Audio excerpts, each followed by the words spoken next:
In this short tutorial, I will show you how to find the Watch Later playlist on YouTube. The Watch Later playlist is a handy feature that allows you to save videos that you want to watch later. This way, you can easily keep track of the videos you want to watch without having to search for them again. To get started, open the YouTube mobile app, and then, for the purpose of this video, I am going to save a random video to the Watch Later playlist. To do that, tap on these three little dots under the video thumbnail, and then tap where it says, Save to Watch Later. Now that video is saved to the Watch Later playlist.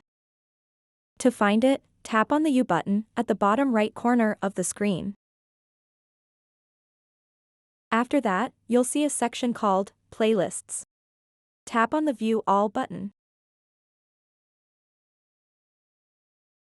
Now you'll see all the playlists you've created on YouTube.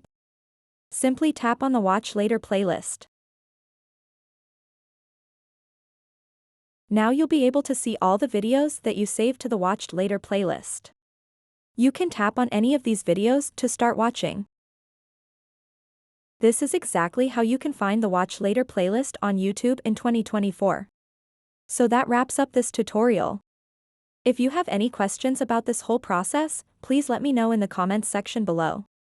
And if this video helped you out, please give it a big thumbs up and subscribe to this channel for more tutorial videos like this one. Thank you so much for watching and have a good day.